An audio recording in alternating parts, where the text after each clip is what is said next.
Hello, everyone. As part of an ongoing peer learning group with the National Center on Early Childhood Quality Assurance, we'd like to present this session today, Laying the Foundation for Quality Improvement and Effective Technical Assistance Systems in QRIS. Our hosts today are Zelda Boyd with the National Center on Early Childhood Quality Assurance, Michelle Atkins from the National Center on Early Childhood Development, Teaching and Learning, and Deb Mathias with the BUILD Initiative. Welcome, everyone. The specifics of our session today are around systems planning and implementation guides. And our friend Michelle Atkins is going to lead us through some tools and share information and differentiate the tools for us. Welcome, Michelle. Thanks so much, Deb, and thank you, Zelda. I'm very happy to be here. Again, I am with the National Center on Early Childhood Development, Teaching and Learning, or as we say, DTL. It's a lot easier. And I'm happy to be here today. We're going to explore 4 systems planning guides for professional development. We're going to explore how they're similar, how they're different, and how you might use them in your state to move forward in this work of system alignment. So we're going to be looking again at 4 systems tools today. The first one with that light green banner on the top is called the Comprehensive Early Childhood System Building, a tool to inform discussions on collaborative cross-sector planning. And this particular tool focuses on helping state leaders improve the capacity within their early childhood education systems. So it's looking at capacity building within those systems. The second tool we're going to look at is Aligned Professional Development Systems Planning and Implementation Guide.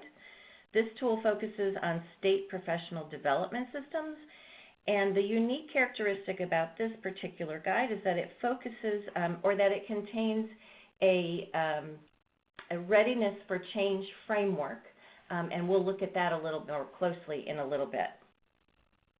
The third tool, which is the banner on the bottom of that slide, is the only tool that we're going to look at that is specific to QRIS, and it is a tool to assess the alignment of state professional development systems and QRIS.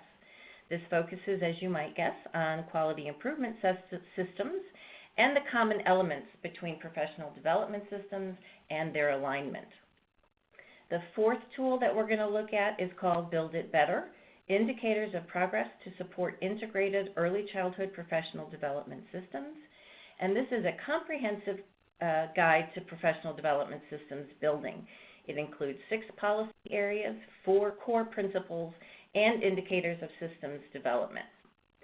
So my goal here today is to briefly introduce you to these 4 tools, tell you a little bit about the process the guide leads you through, and point out resources within the guides that may be of special interest to you.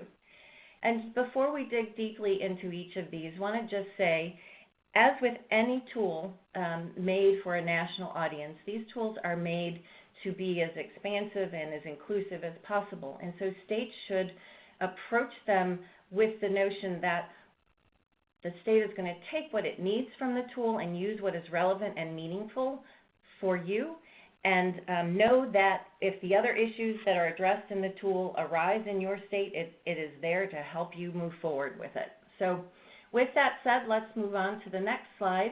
Let's just look briefly at how these tools compare. So the commonalities of the tools are all of the tools address 4 common policy areas in terms of professional standards, so defining the content of preparation and professional development, what early childhood teachers should know and be able to do. They all address an advisory structure so that there is a structure in place to support system coordination, identify needs, strengths, gaps, and there's cross-sector representation across systems. So ensuring that not only is early childhood education and pre-K and Head Start and QRIS included, but we're also including licensing, public health, early intervention, and so on.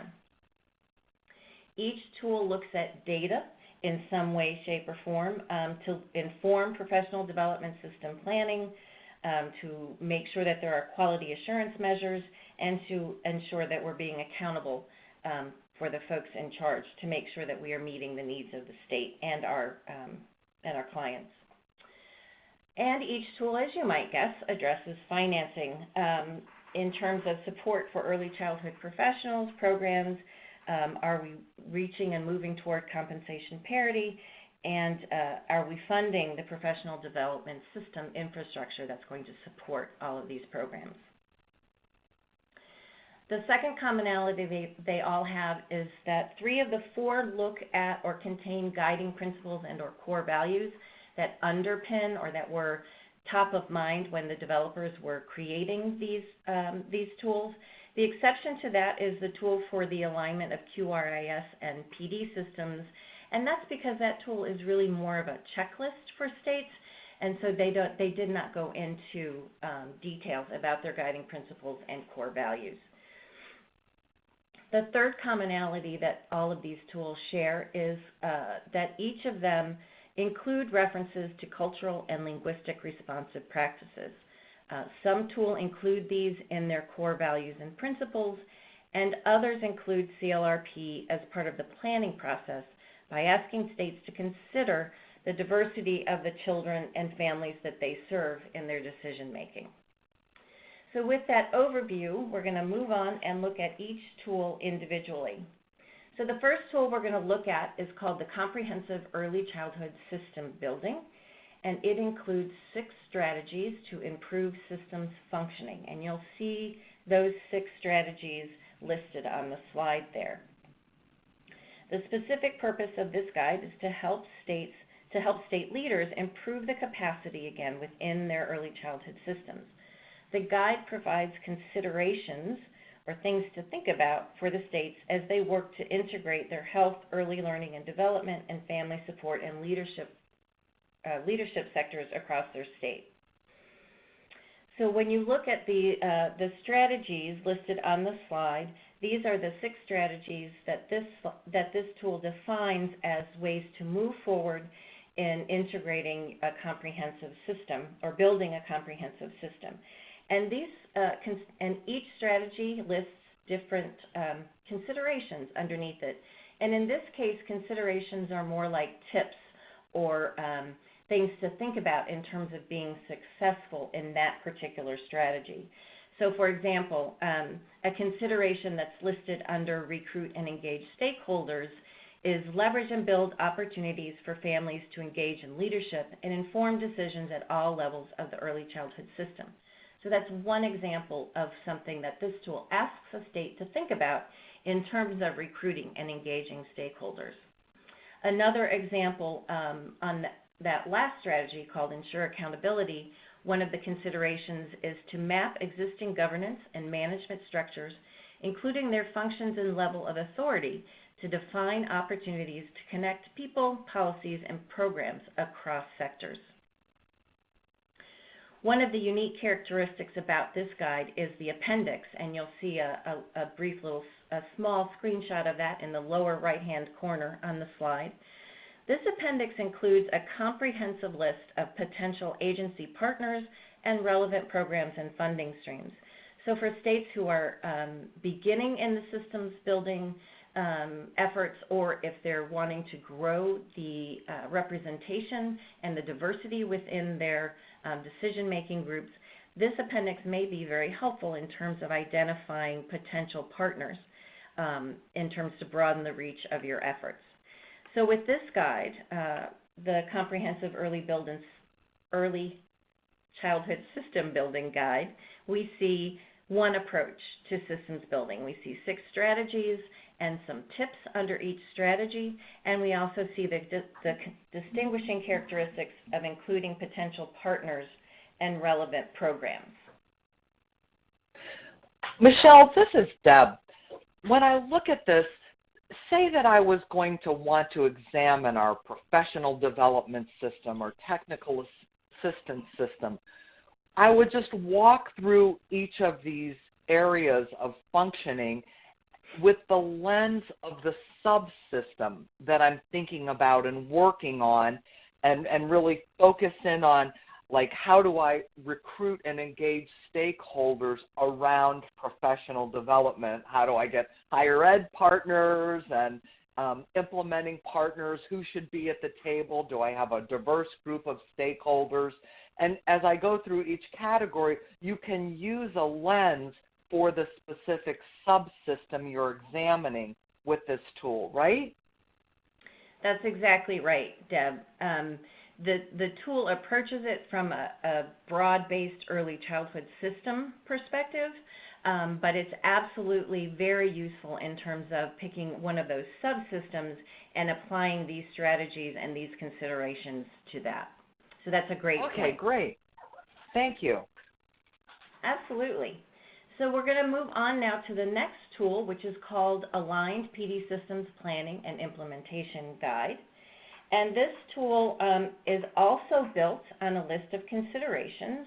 You'll see it has, the previous tool had 6 strategies. This particular tool has 4 steps that you'll see listed on the slide. And in this tool, considerations are more questions to consider or questions to think about versus tips. So when you look at, so this guide is more process-oriented, if you will. So for each state, a list of considerations are presented.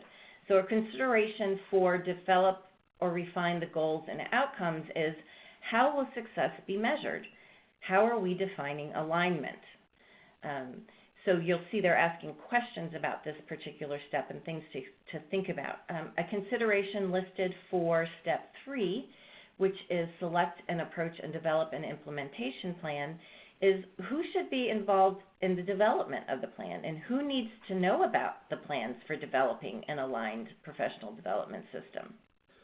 A consideration for step 4 in terms of implement the plan and monitor results, the tool asks, how will the state or territory collect information about the progress of implementation activities? So each of these steps has a series of questions or considerations, as they call them, beneath them. You'll notice that I skipped step 2 when I was giving you examples before, and that's because step 2 is really the distinguishing factor included in this tool. And step 2 uses or includes a readiness for change framework that helps states assess their readiness for moving forward in systems change. And so we're going to look at this step just a little more closely than we did the other ones. Step 2, determine the fit and feasibility and readiness for change, is how this tool really digs into, is the system at the state level, are we ready as a state to implement this change?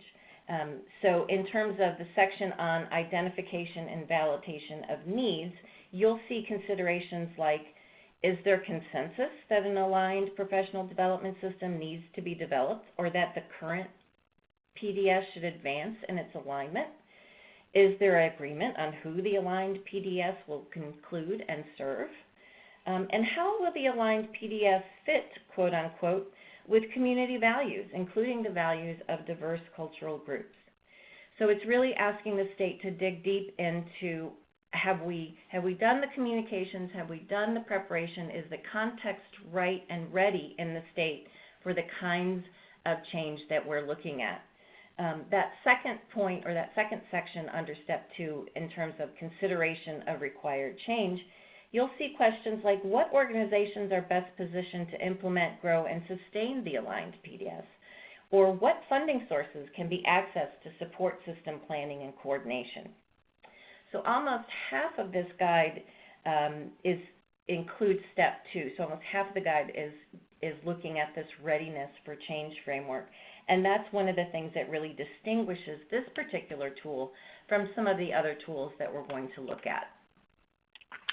So Michelle, this is Zelda. As you were going through this tool, I was really thinking about the parallel, as systems and programs, we ask the programs, the centers, the family child care programs, to assess their readiness and feasibility for change. But this tool can really be used by states to assess their readiness for change, and particularly within their technical assistance systems. Is that accurate?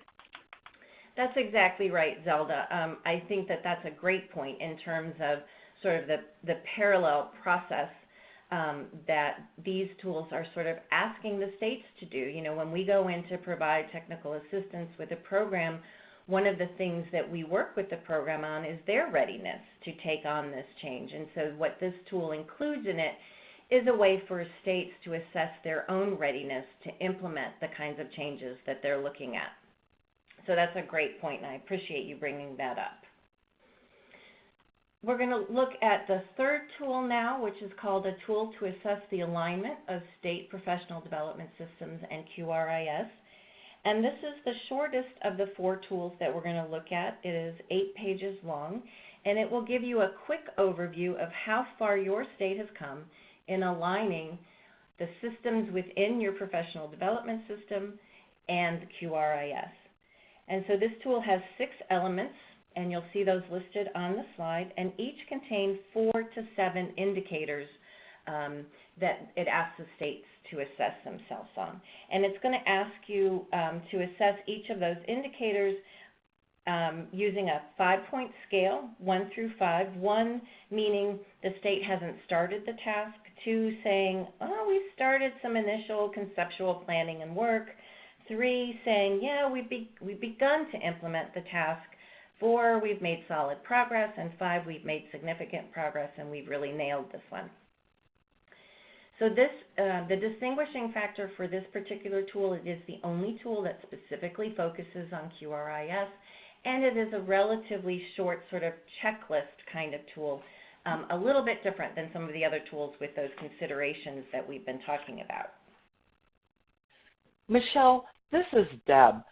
You know, when I look at the elements in this tool, this seems very similar to the first tool that you introduced, the Comprehensive Early Childhood System Building tool, with similar categories or elements.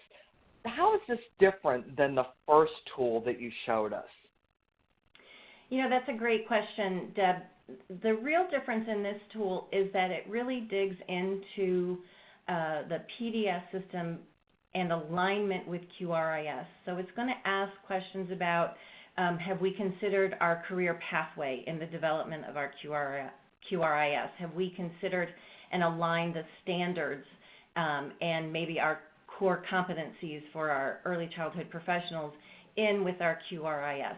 So it is a more focused look at the subsystem of QRIS and alignment with the overall PDS. I see. So it kind of takes it down a notch into the weeds or into the real specifics, whereas the other one's a little bit more global tool. Thanks. That helps. Yeah. Great. Thank you. So we're going to move on to the 4th tool, and the 4th tool that we're going to look at is called Build It Better. It was developed by NACCE. This tool is a 40-plus page comprehensive look at professional development system building. So as you'll see, Build It Better includes 6 policy areas. 4 of those policy areas you've seen before. These are the 4 that are common to all of the tools, and they're listed there: professional standards, advisory structure, data, and financing. The 2 that are unique to Build It Better are career pathways, so that framework that aligns and creates credentials that indicate competence within a state, and articulation. Articulation includes the idea of transferring a professional development credits, courses and credits, etc., from one program or institution to another. So one of the real unique characteristics about Build It Better is the way they use their core principles. The tool defines 4 core principles, and it advises that states should consider asking these questions, these 4 core principle questions, whenever a new policy is being created, revised, or and that everyone begin looking at 4 foundational questions. So the first question is, how does this policy that's being considered or revised increase professional development system integration across early childhood education sectors and settings from birth through age 8? The second question is, how does it include quality assurances for professional development? The third question, how does this policy support workforce diversity and equitable access to professional development? And the final question, how does it increase compensation parity across early childhood education sectors and settings from birth through age 8? So this tool defines 6 policy areas and 4 core principles, and then it pairs each one to create goals and outcomes for each principle. So if you imagine sort of a matrix in your head with the policy areas going down on the left-hand side and the core principles going across the top, forming those columns, you will see or begin to imagine the complexity that this tool addresses. The tool goes on to define what each principle looks like in policy.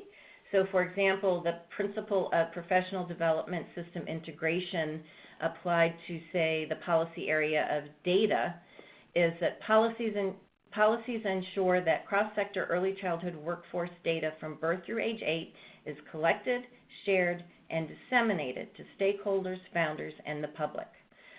So this is a very comprehensive look at your early childhood state systems, looking at it through the lens of these 4 core principle questions and through those 6 policy areas. And the one unique thing that Build It Better does is it takes it all one step further and provides indicators for states through this Professional Development Systems Indicator Survey instrument. So this is sort of the 7 pages of the tool that pulls it all together. So it takes a look at each principle, and the example here is the Professional Development System Integration, and it's looking at the 3 policy areas: professional standards, career pathways, and articulation. And so, and provides indicators of movement for your state to look at. So if the principle of PDS integration is paired with articulation, which is that 3rd column there with the red circle around it, the survey instrument asks, does the state use national initial and advanced level core and specialized standards of the profession to mandate or support aligned learning content and student outcomes across, and then it lists a number of different institutions and sectors where you want to make sure that you've been aligning those standards. So high school courses and credits, non-credit and CEU training, and then the column goes on. And then it asks the state to assess, yes, we do that. It's a current goal. We're in progress. It's a current goal, but we haven't really begun work on this, or it's not currently included in our plans, just to give a real overview of where the state stands in terms of movement on this professional development system integration. And it includes all of the 4 principles across all of the 6 policy areas in this survey instrument. In addition to the survey instrument, Build It Better also includes a strategic planning chart, and which is really a template for states to use, and it gives you 2 examples of the way a state might use the strategic planning chart. And it gives 2 samples, and I've given one. You can see one up there on the screen. So Build It Better is the most complex and the most comprehensive tool that we've looked at. The good news is that a state can use any of these tools to make it meaningful for them, given their context and where they are in their systems planning. It may be that no state will look at or use these tools in the same way that any other state does. And again, as I mentioned at the beginning, the developers of these tools would want that to be. We want states to be able to use these tools in a way that are meaningful to them and that address their needs.